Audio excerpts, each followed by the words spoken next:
Eu lembro que eu tava numa negociação na Alemanha com o Sherman Sterling, só tinha eu de mulher lá. Cheguei, tinha 35 advogados. Eu fui abrir a boca pra falar, deu branco, eu travei assim, sabe? Falei, gente, socorro, meu Deus do céu, e agora? O que é que eu faço? Fui pro banheiro, joguei uma água na cara, falei, olha, senhor, eu preciso fazer isso aqui dar certo, né?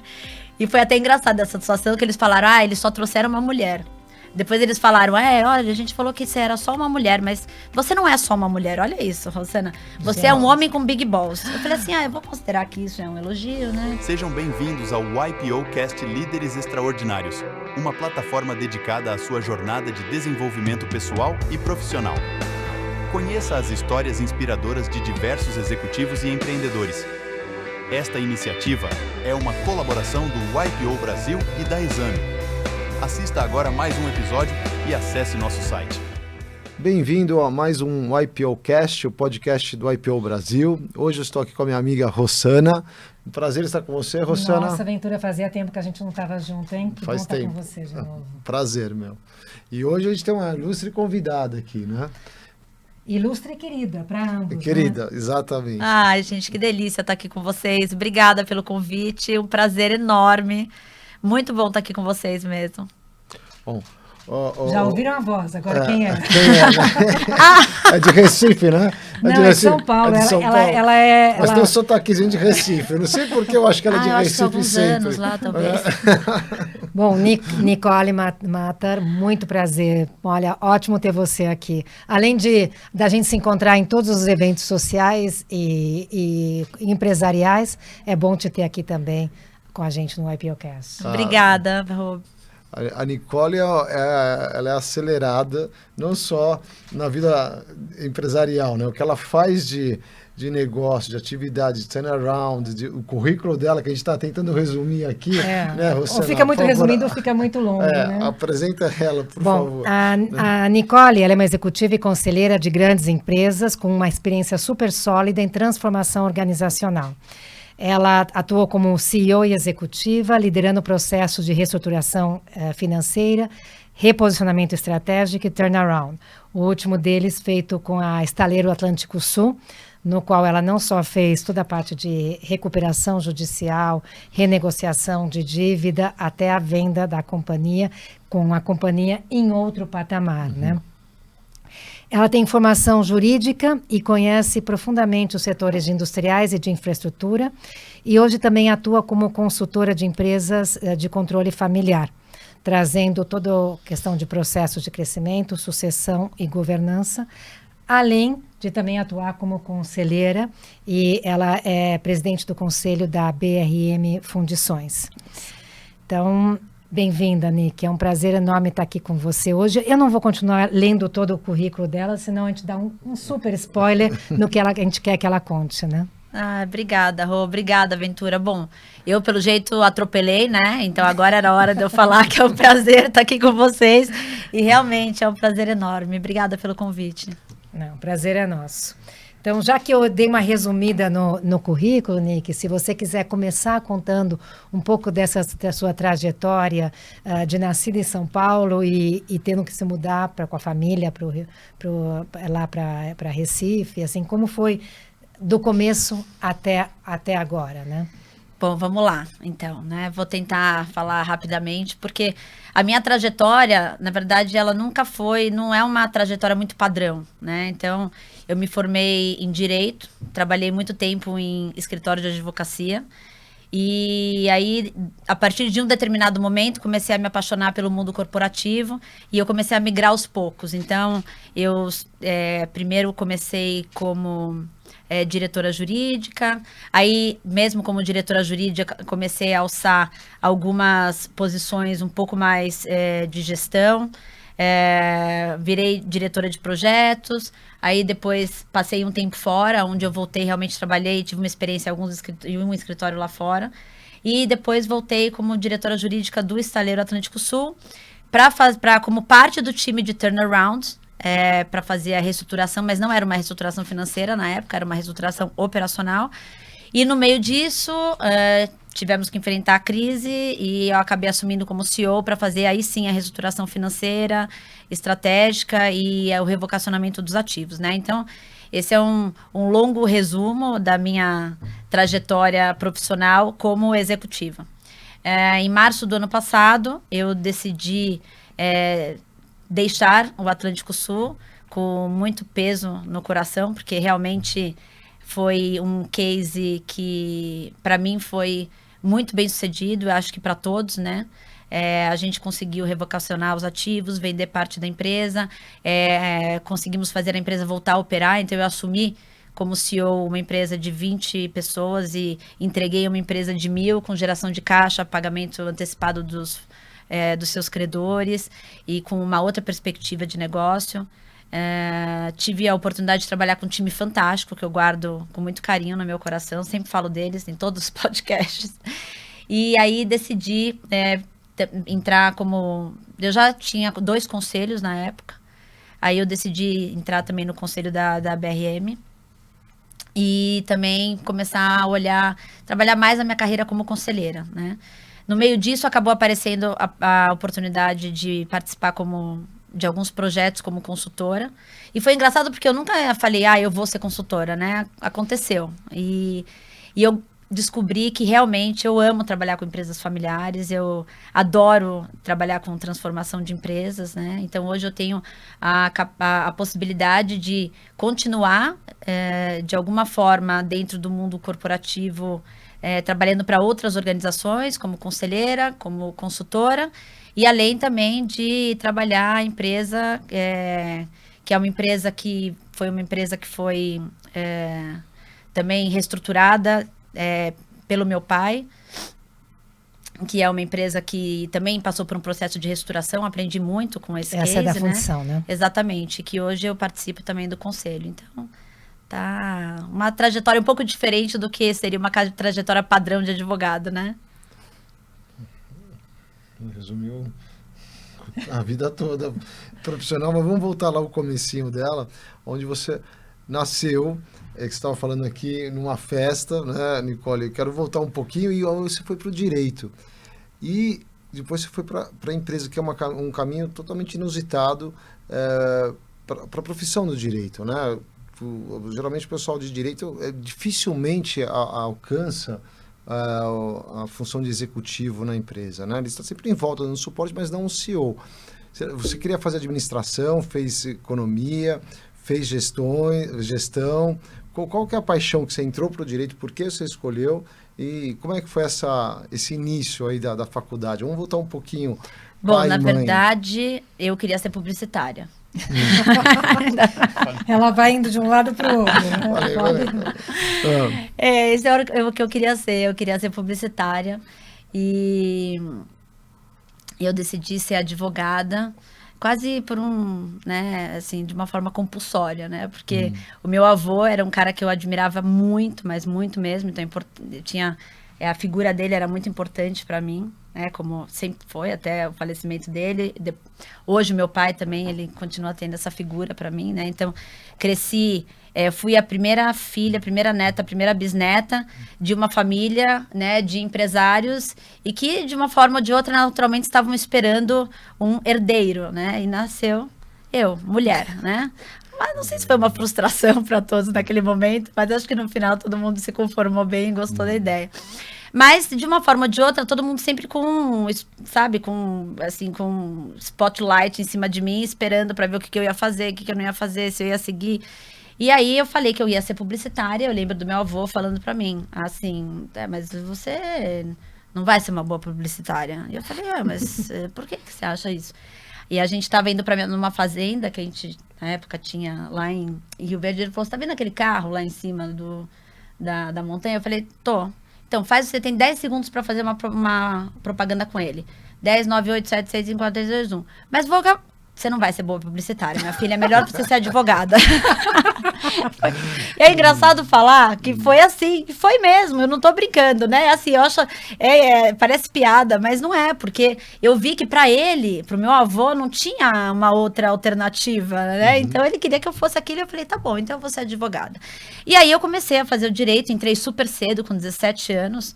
Né? Porque, assim, a gente era de uma boa família. Tinha uma condição financeira muito boa. Mas meu pai passou por problemas financeiros, foi a primeira vez a empresa teve problemas, E aí eu tinha que começar a trabalhar muito cedo para começar a pagar as minhas contas, né? Meu pai, ele tinha entrado num consórcio de carro, então ele falou assim, ó, é o seguinte, paguei até aqui, agora você tem que se virar, né? E aí eu tive que começar a trabalhar. Meu primeiro trabalho até foi um pouco mais cedo, né? Porque com 14 anos eu já comecei a olhar uma coisa ou outra. Brinco que foi meu primeiro empreendimento, que foi uma barraca de sanduíche natural. Legal. E aí Legal. depois eu também fiz bazares, tudo, mas enfim, eu comecei a trabalhar com 17 anos no direito e eu tive muita sorte, né? Eu falo muita sorte porque assim, eu não estava numa das melhores faculdades. Também porque eu entrei muito cedo na faculdade sem fazer cursinho, nada. Então, eu entrei com 17 anos, entrei na primeira, né? Então, eu entrei na FMU na época. E você tinha, naquela época, para você pegar os escritórios estrelados, você tinha que fazer São USP, Francisco. PUC ou Mackenzie. Então, eu peguei um escritório, que era um escritório muito bom, mas era um escritório um pouco menor, não era os top 5. Só que o que foi muito bom? Esse escritório estava crescendo muito. E aí eu comecei a ter oportunidades. Então, o meu chefe na época saiu e eu estava no 2º ano da faculdade e falaram para mim, olha, coloca um terninho e vai para as reuniões. Então, eu tive que aprender na raça. E eu acho que isso acabou marcando muito a minha trajetória. Então, eu não tive uma trajetória padrão de quem se formou na melhor faculdade, depois entrou no melhor escritório, aí depois foi fazer o melhor MBA. Mas o fato de eu não ter esse diferencial fez com que eu tivesse que criar outros diferenciais. Então, eu sempre buscava, de alguma forma, me superar em relação às outras pessoas que estavam no mesmo patamar que eu, para eu conseguir compensar aquilo que eu não tinha. Então, por isso que eu falo que o fato de eu não ter entrado numa faculdade estrelada, no final das contas foi bom para mim, porque eu acho que eu desenvolvi outras capacidades que eu não tinha, que eu não teria se eu tivesse cursado, né, se eu tivesse um caminho mais, assim, standard. E aí, como é que você acha como é que você se preparou para sair da base que você tinha, da carreira que você tinha direito, para poder chegar a uma carreira de executiva e com os gaps que você via que você poderia ter dentro dessa trajetória, né? Então, o que eu fazia? Eu sempre olhava o seguinte, né? Eu pegava e mirava um determinado objetivo e depois eu ia atrás das competências que eu precisava. Né? Isso é uma coisa muito engraçada, né? Porque eu acho que isso acabou criando um pouco de uma capacidade interdisciplinar. Então, por exemplo, eu comecei num escritório, que era um escritório que trabalhava muito com licitações. Eu falei, não, agora chega de direito administrativo, imobiliário, eu quero fazer outra coisa. Então, eu peguei e fui para um escritório, que era mais contencioso, não gostei. Aí eu quis ir para o tributário. Aí eu fui estudar tributário, li 3 vezes aquela porcaria da hipótese de incidência, né, do Geraldo Ataliba, entendeu? Então, eu sempre estava buscando conhecimento para me preparar, para perseguir um objetivo, né, que para mim ele não era óbvio. Então, eu sempre fui atrás do conhecimento. Então, sempre fui muito interessada. Fazendo cursos, etc. Cursos, lendo e estudando. Eu sou a louca dos cursos, né? Assim, desde que eu saí da faculdade, eu comecei a fazer um curso atrás do outro, fazia um. Daí eu fiz, por exemplo, uma especialização na GV, depois já emendei no mestrado, aí fiz uma em contratos, e aí depois eu fui fazer finanças, aí... Então, isso fez com que eu tivesse uma formação mais interdisciplinar e, obviamente, com a formação vem o interesse e vem uma visão. Então, quando chegou um determinado momento na minha vida de escritório de advocacia, que eu comecei a achar muito chato. Falei, gente, mas é muito chato isso aqui, ficar toda hora fazendo a mesma coisa, né, ficar buscando ler, enfim. Aí eu comecei a ir para a área de negociação. Então, eu mirei o direito societário, como eu já tinha background, já tinha passado trabalhista, já tinha contencioso, já tinha, né, comido muito capim em balcão, e já tinha também feito a área de contratos. Então, eu falei, eu vou agora mirar no societário, em mercado de capitais. Aí foi muito legal, foi aí que meio que fez foi que pivotou minha carreira, porque aí eu comecei a fazer negociações, trabalhar grandes contratos, M&A, operações cross-border, aí eu comecei a ter negociações internacionais. Aí, obviamente, que tendo essa experiência lá fora, eu comecei a ter uma desenvoltura maior, né? Na primeira vez que eu fui, eu lembro que eu estava numa negociação na Alemanha com o Sherman & Sterling, só tinha eu de mulher lá. Cheguei, tinha 35 advogados, eu fui abrir a boca para falar, deu branco, eu travei assim, sabe? Falei, gente, socorro, meu Deus do céu, e agora? O que é que eu faço? Fui pro banheiro, joguei uma água na cara, falei, olha, senhor, eu preciso fazer isso aqui dar certo, né? E foi até engraçado essa situação que eles falaram, eles só trouxeram uma mulher. Depois eles falaram, olha, a gente falou que você era só uma mulher, mas você não é só uma mulher, olha isso, Rosana. Você é um homem com big balls. Eu falei assim, eu vou considerar que isso é um elogio, né? Tudo bem. Um homem com big balls. Então, assim, foi sempre assim. Então, eu acabei gostando muito da área de negociação, para encurtar aqui.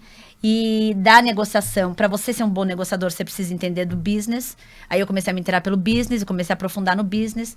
E como eu comecei a tomar mais corpo no business, eu comecei a ocupar algumas posições mais estratégicas, em conselho, etc e tal. E aí, acabei entrando como, né, focando mais na diretoria jurídica e acabei assumindo como CEO do estaleiro. Mas quando eu assumi como CEO do estaleiro, eu falava, mas colocaram lá uma advogada.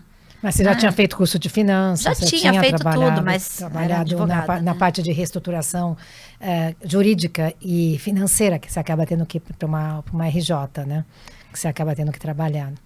Fiz tudo isso, mas até você explicar que focinho de porco não é tomada, né? Então, assim, no final, você fala, mas você não é advogado? Eu falo, sou, e daí?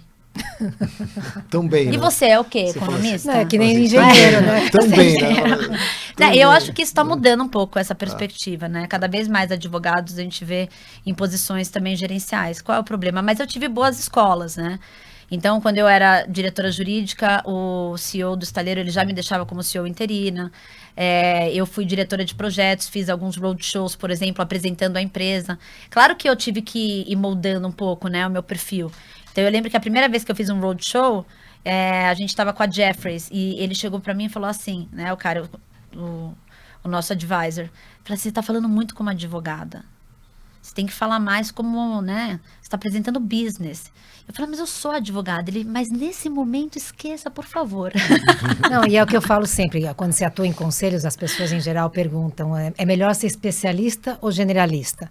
Eu falo, olha, independente do que você é, você tem que conhecer de negócios, né? Porque você tem que conhecer do todo e aí você traz a sua especialização quando necessário, mas você tem que falar em todos os momentos. Exato. E é interessante, né? Porque você falou, eu tenho interesse, eu faço o curso, vou lá e crio as situações. Né? Então, você foi criando essa carreira no estaleiro, que é um trabalho também não muito usual, né, Nicole? Como que era a sua operação no estaleiro? Tem uma curiosidade, porque você fala estaleiro, né? O Brasil... Uma advogada mulher, né? Assim, de São Paulo. Tipo, ferrovia, né? Vou falar uma besteira, né? Vou falar, vai liderar a ferrovia, né? Como foi isso? Conta um pouco essa experiência e agora você, nessa nova fase de vida, né? Olha, a experiência no estaleiro foi incrível. Primeiro porque, assim, eu não planejei ser CEO, diferentemente das outras fases da minha vida, onde eu mirava um objetivo e falava, então, eu tenho que fazer, eu tenho que buscar isso para chegar lá, eu tenho que buscar... No estaleiro não foi assim. Eu entrei no estaleiro porque a gente era para fazer um turnaround operacional de uma empresa que ela tinha questões operacionais. Ela tinha backlog até 2024 e a gente estava em 2016. A gente era o principal fornecedor de navios para a Petrobras. A gente tinha uma estrutura financeira, né, que ela não era assim tão robusta, mas ela estava equalizada, até porque existia uma disposição dos acionistas de fazer aportes, e existia uma perspectiva boa, né, de continuidade no negócio. Era uma empresa de 6 mil pessoas, era o maior empregador de Pernambuco. Então, eu achava que aquela situação ia, na verdade, me alavancar para outros desafios, né? E quando, né, o castelo, né, ruiu, para mim foi, assim, primeiro uma surpresa muito grande, né, porque a gente entrou lá com um objetivo, de repente... não sei quem viu de fora o que aconteceu na crise do petróleo, Lava Jato, tudo, talvez não sinta como que aquilo lá aconteceu, não é uma coisa que uma evolução paulatina de um problema existente, foi realmente um tsunami, né? Então, a gente se deparou com uma situação completamente diferente. Então, todas as premissas que eu tinha construído como sendo as norteadoras da minha decisão de assumir aquele desafio, elas tinham se desconstruído. E eu tive que olhar de novo e falar, bom, e agora? O que é que eu vou fazer? Eu vou continuar aqui, né? Muita gente falou para mim, sai daí. Né? Tem mais que sair. advogado, né? Falei, Todos os gente, riscos legais. Agora que eu vou sair, né? Agora que a empresa está precisando, né? Então, eu nunca olhei dessa forma. Nunca olhei quando as pessoas falavam, não, mas tem risco de bandeira. Eu falei, gente, eu vejo isso como oportunidade. Eu acho que desde de muito cedo eu comecei a lidar com crise. Então eu vi meu pai quebrando, vi se reerguendo, né? Então eu tinha um padrão de vida, depois não tinha mais, depois tinha de novo. Aí trabalhava com uma coisa, depois mudava. Então, e meu pai, ele sempre falava para mim o seguinte, falava, olha, é o seguinte, mais importante o que vocês têm. Eu lembro uma vez ele me dando uma bronca no meio do Natal, né? Por quê? Porque a gente estava fazendo um discurso de Natal e aí teve uma pessoa que passou mal e aí o discurso acabou ficando muito longo e a gente não percebeu que a gente tinha que mudar o curso. E eu lembro dele falando para minha irmã o seguinte, vocês precisam saber a hora de mudar o curso. Na vida não vence quem é o mais forte, vence quem tem a maior capacidade de adaptação. Você precisa saber mudar, você tem que ter flexibilidade. Então, eu estava numa posição com determinada premissa, não era mais aquele cenário, então tá bom, vamos mudar o curso. Então, eu peguei realmente, né, eu falei, então tá, agora eu sou, minha missão aqui não é mais negociar os contratos com a Petrobras, né, na verdade, terminar os contratos com a Petrobras e criar um outro plano de negócios, né. Só que esse plano de negócios, ele não tinha uma base sólida porque a gente teve uma mudança muito forte no ambiente regulatório, então todos os pilares de revitalização da indústria naval, né, que foram considerados até no investimento enorme que foi feito no estaleiro, eles foram alterados pelo governo na época, e então a gente não tinha mais carteira. Então realmente não tinha por que continuar um time para operacionalizar a empresa. Então o mandato que me deram, Nicole, você vai receber a empresa e a nossa ideia é, assim, sobreviver o máximo possível com o caixa que a gente tem disponível, fazer uma reestruturação financeira e revocacionar os ativos para venda. E foi o que eu fiz, realmente. Olhei e falei, bom, tudo bem, primeiro, eu não vou entrar nisso aqui se eu não acreditar que dá certo. Então, só que a única coisa diferente é que quando eu olhava para aquilo, eu falava, bom, essa venda não vai acontecer tão rápido, então a gente vai ter que voltar a operar.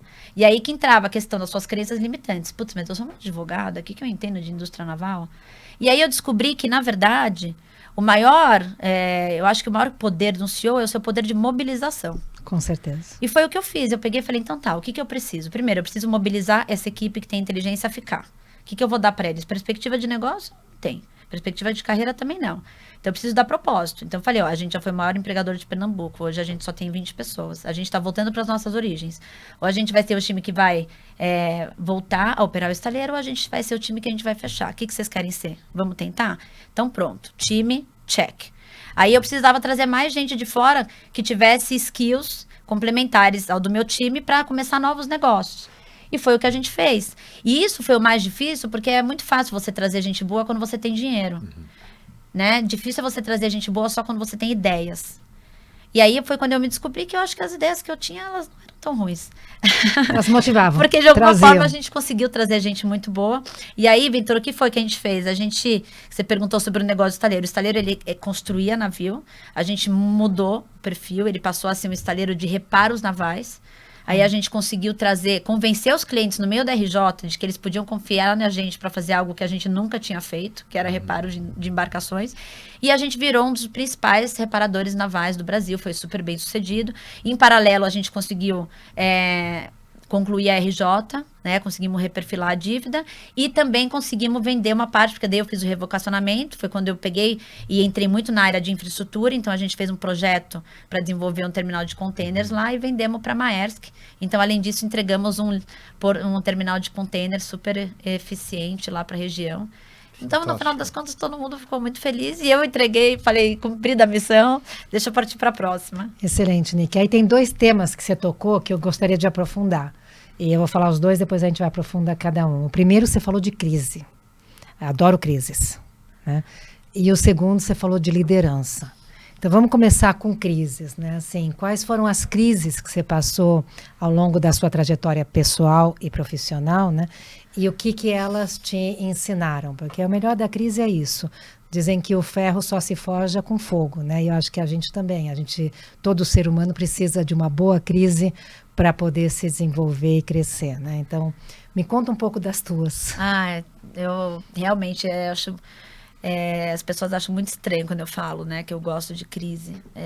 Primeiro porque eu gostando ou não, a única certeza que a gente tem é que elas vão estar presentes na nossa vida, né?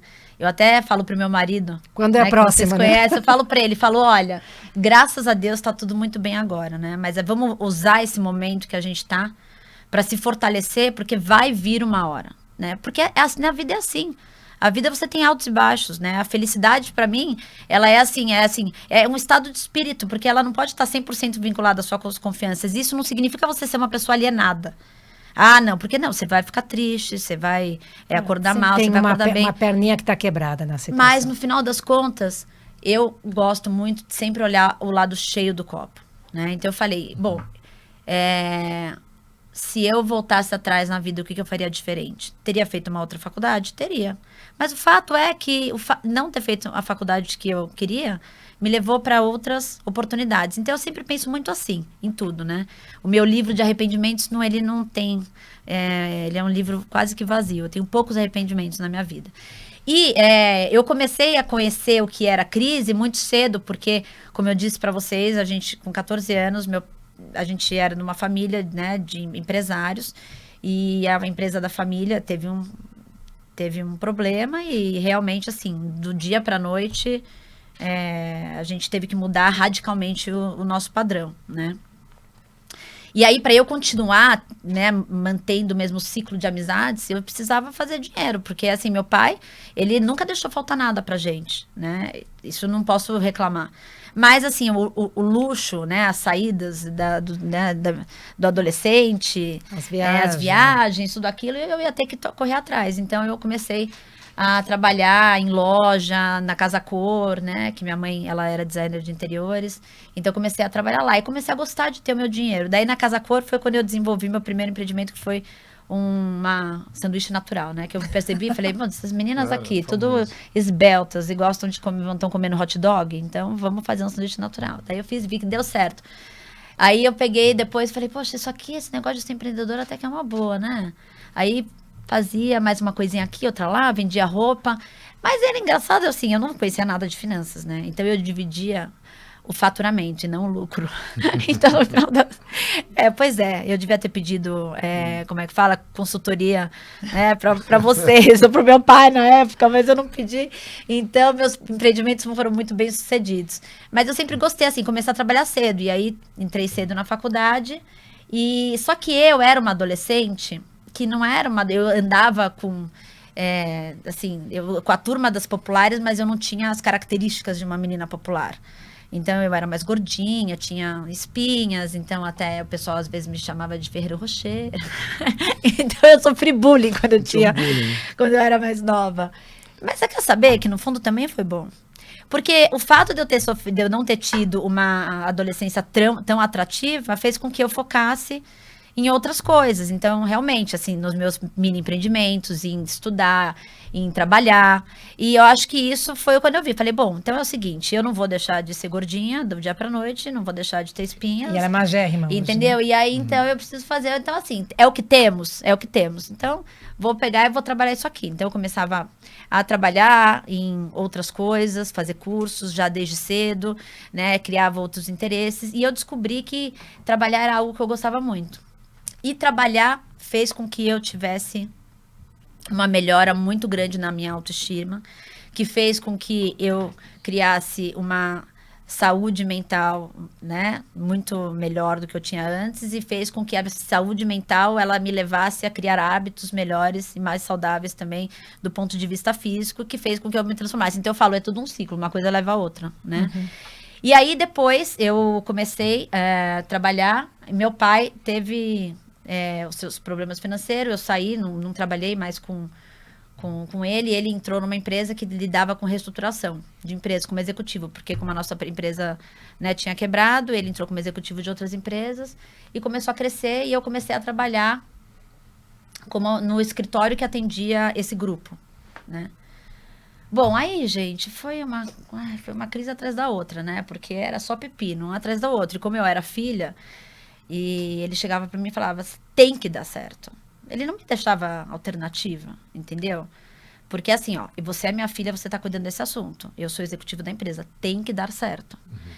E esse negócio do tem que dar certo foi uma coisa que, de alguma forma, ajudou muito a construir resiliência, né? Eu lembro uma vez que ele me mandou fazer um negócio que, juro pra vocês, era impossível. Ele me mandou ir pro Rio de Janeiro e isso era 3 horas da tarde, eu tinha que voltar no mesmo dia com uma certidão de objeto de pé, pra gente entrar numa licitação. Como é possível isso? Eu ia chegar lá assim. Ele falou, se eu mandar você parar o meteoro, tá caindo na Terra, você vai lá e para o meteoro. E não me pergunta como. Bom, eu chorava no banheiro, né? Um dia atrás do outro, mas no final fazia as coisas darem certo. E eu acho que isso acabou aumentando muito a minha régua para lidar com crise. Senso de entendeu? urgência.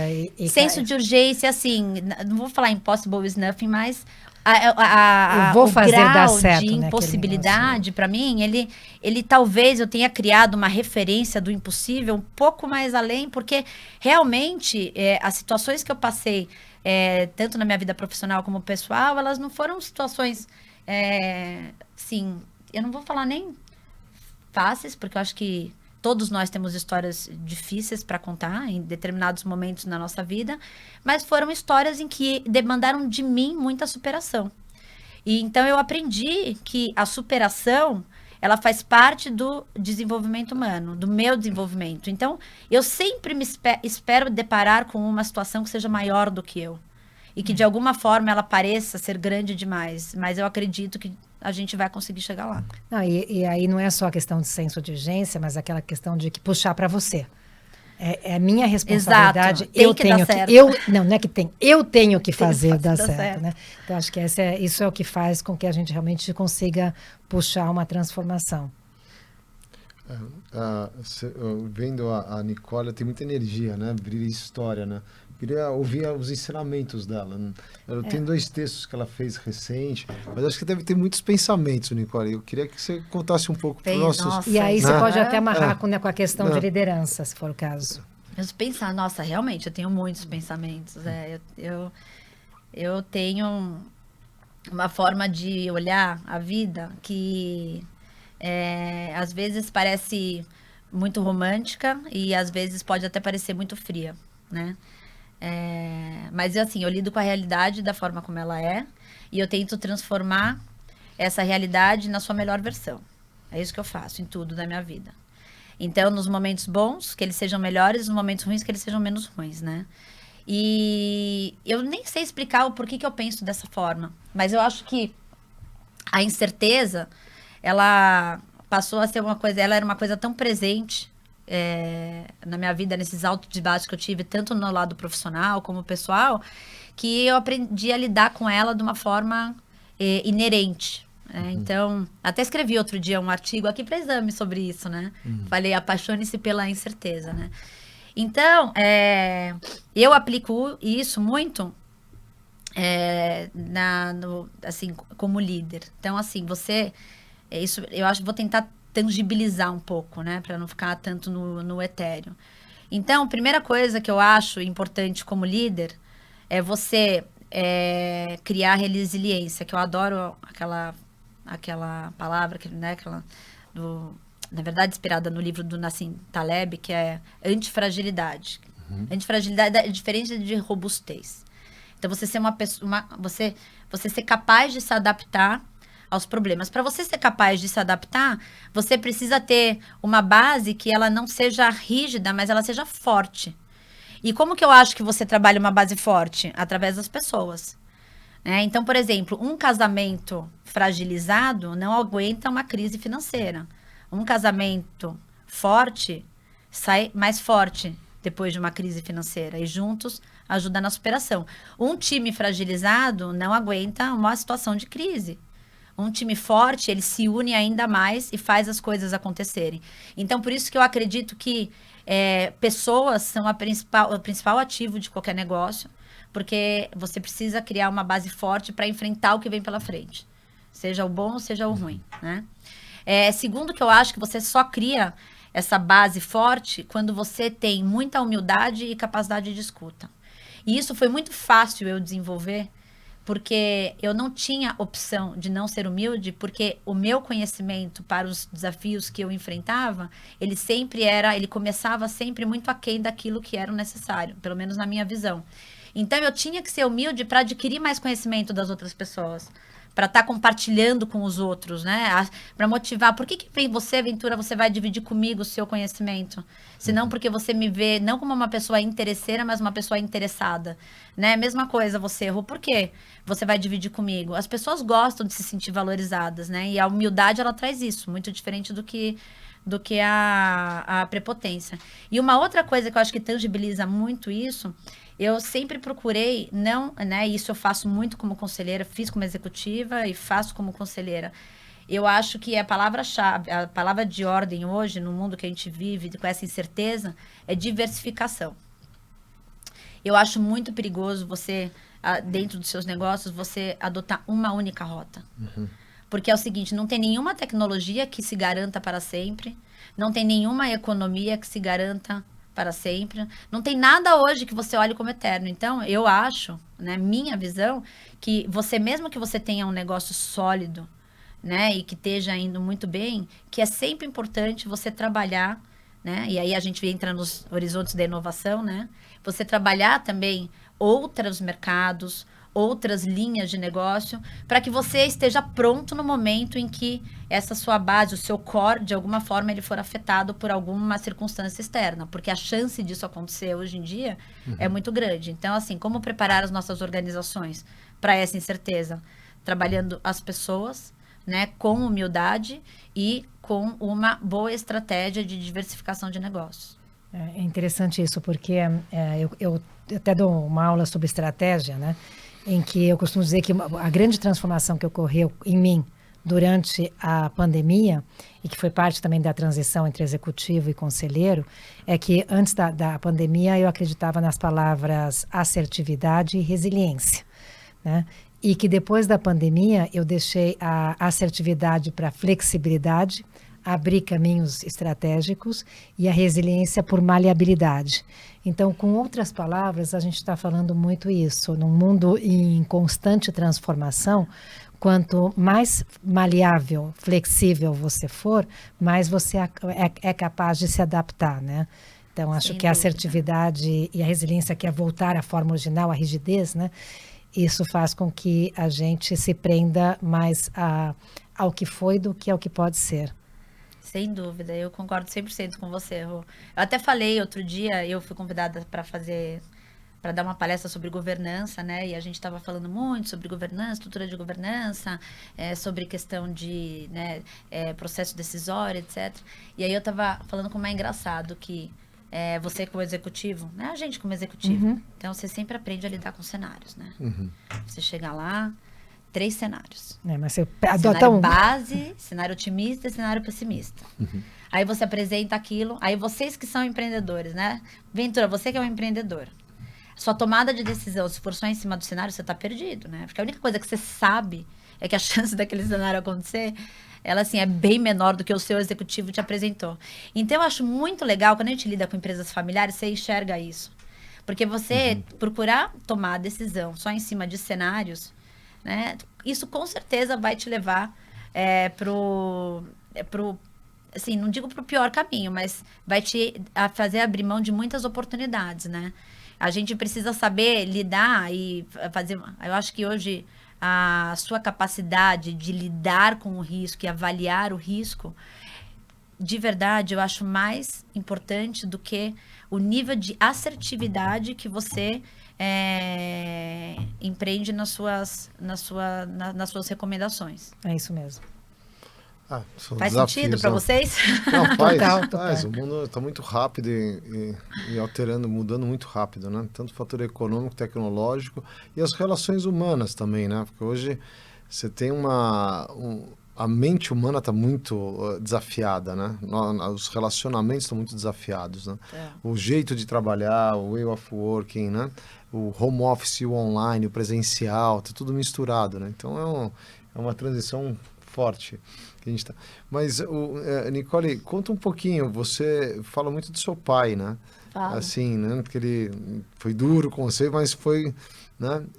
quem mais da sua família é um inspirador ou quanto ele inspirou você nas suas, nos seus desafios empresariais e profissionais que você tem? Eu acho que eu sempre procurei tirar inspiração. Não vou falar em todas as pessoas, né? Mas assim, tirar o máximo de inspiração das pessoas que estão à minha volta. Porque aprendizado você tira, tanto bom quanto ruim, né? Você olha para alguém, você aprende algo, fazer e o que não fazer. O meu pai e o meu avô foram grandes inspirações para mim, né, do ponto de vista profissional. Eu acho, assim, meu pai é um cara brilhante, tenho uma admiração enorme por ele. O meu avô, pai dele, também era um cara brilhante. Na época dele foi considerado um dos executivos do ano da época, né? Então, assim, ele depois pegou e largou a indústria para virar fazendeiro. O meu outro avô materno, ele me ensinou muito sobre a fé. Eu sou uma pessoa de muita fé. A fé, para mim, é uma coisa viva e ela está muito presente no meu dia a dia. Né? Não é a religião, é a fé. Então, eu acho que a fé, ela está muito... Ela, no fundo, ela é que alimenta esse meu perfil mais positivo, alimenta a minha paixão pelas coisas, a minha energia, né? E isso vem muito do meu avô materno, que era um cara que também descobriu a fé dele ainda muito novo e sempre procurou trazer pra gente, né, assim, na verdade, a crença de um amor maior, né, que nos reveste, que a gente repercute e que por onde a gente passa. Então, também foi uma grande inspiração na minha vida. A minha mãe, um grande exemplo de mulher, uma alegria em pessoa. A gente fala que minha mãe, ela parece que ela anda, também tem uma áurea assim em volta dela, sabe? Ela é uma mulher maravilhosa, cheia de alegria. Não tem uma pessoa que não fala pra mim.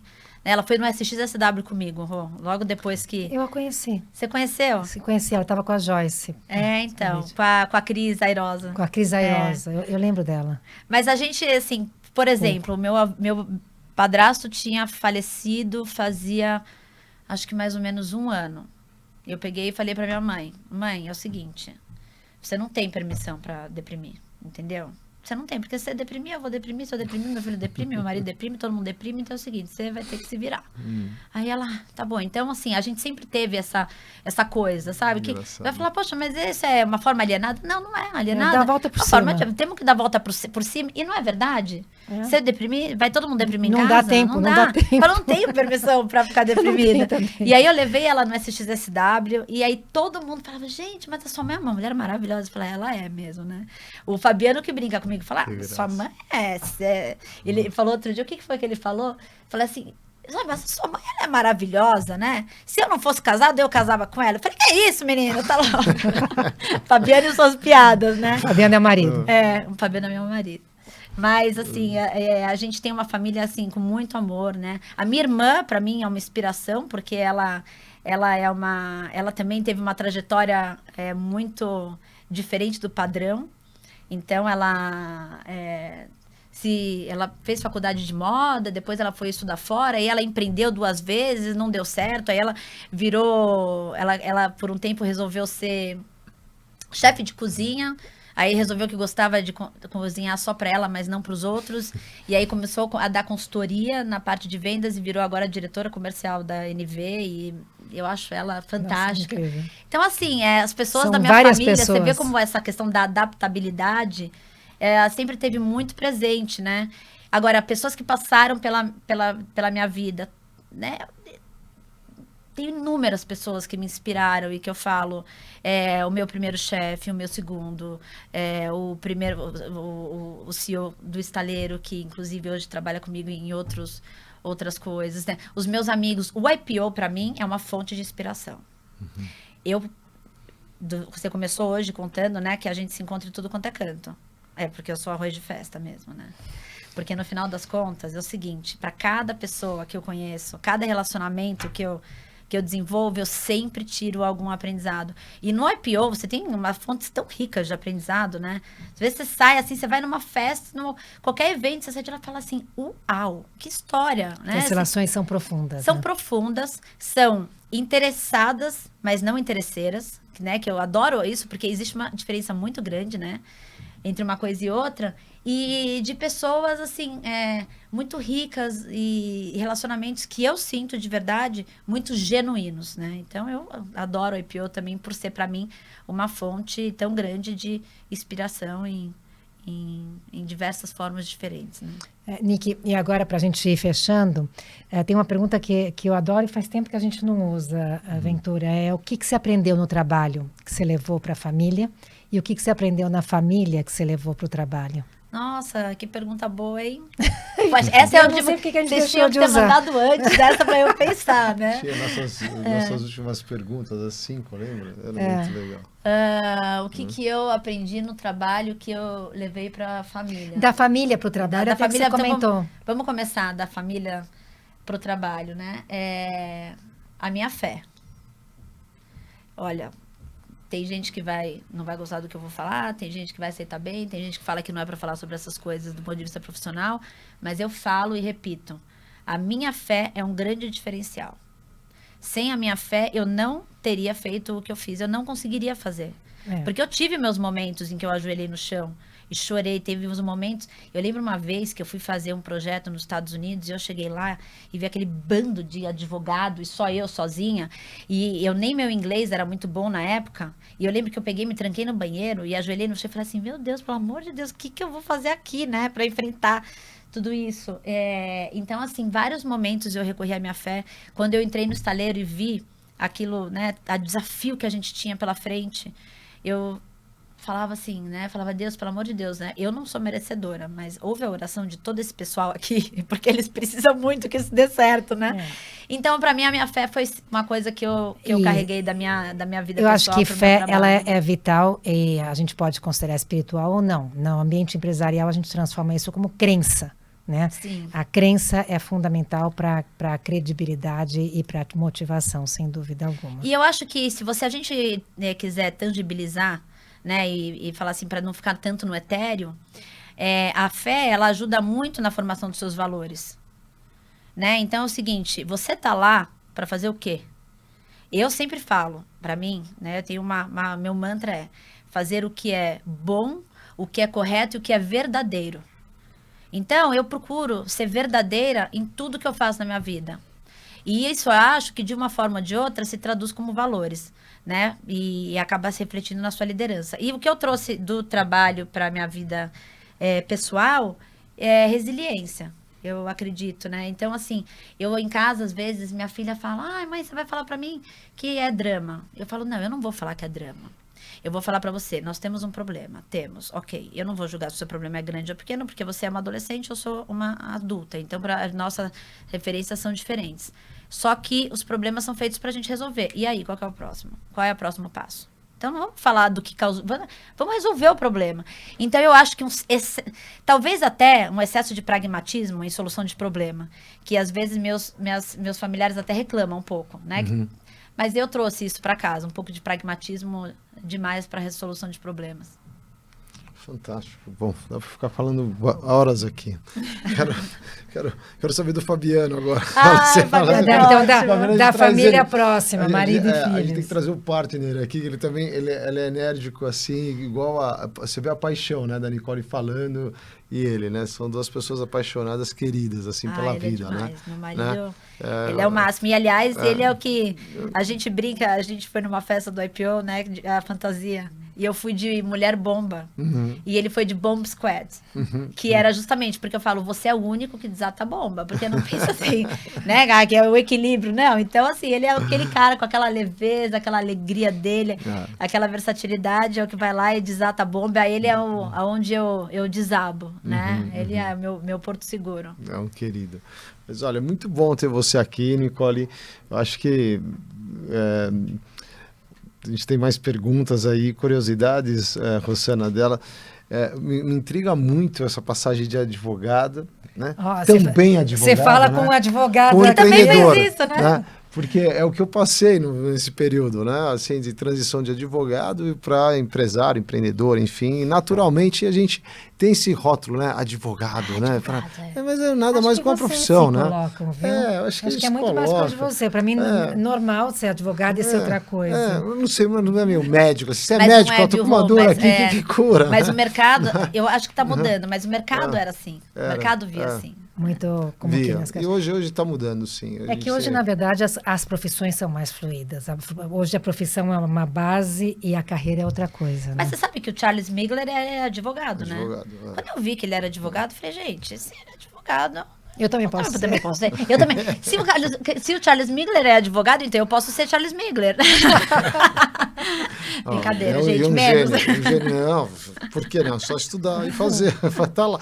E outra, começaram com 50 anos, né? Em diante. Pois né? Então, tá vendo? A gente também tem tempo para criar um fundo bilionário. Foram até os 100, né? Ele morreu com 100 e o Buffett está aí ainda, né? Vamos juntos. Você quer presenteá-la com... Então, Nick, todo mundo que vem aqui, a gente dá um livro. E é engraçado porque a gente nunca sabe que livro tem aqui. E eu costumo pegar o meio assim, às cegas. E eu dou risada porque o livro que eu escolho, não sei se é porque eu reflito o que está aqui, mas o livro escolhe a pessoa. Né? E esse aqui é a primeira vez que eu dou. Não sei se é a primeira vez que já deram, mas é a primeira vez que eu dou. E esse livro te escolheu. Ai, gente, agora... O título é A Coragem de Não Agradar. Como a filosofia pode... Eu tava louca pra ler esse livro. Olha só, como a filosofia pode ajudar você a se libertar da opinião dos outros, superar suas limitações e se tornar a pessoa que deseja. E aqui eles falam, né? Fica claro que libertar-se das expectativas alheias e das dúvidas que nos paralisam e encontrar a coragem para mudar está ao alcance de todos. Então, aqui a gente falou muito de crise, a gente falou muito da capacidade de se superar as suas próprias limitações educacionais, familiares, as suas crenças limitantes de ser uma advogada e poder fazer outras coisas, e o quanto isso vem te superando. Então, talvez você tenha mais dicas para eles do que eles têm para você. Mas não, de jeito nenhum, com certeza. Mas alguma coisa a gente sempre tira. Então, obrigada, Nick, por vir conosco. Super obrigada. Eu estava mesmo com vontade de ler esse livro.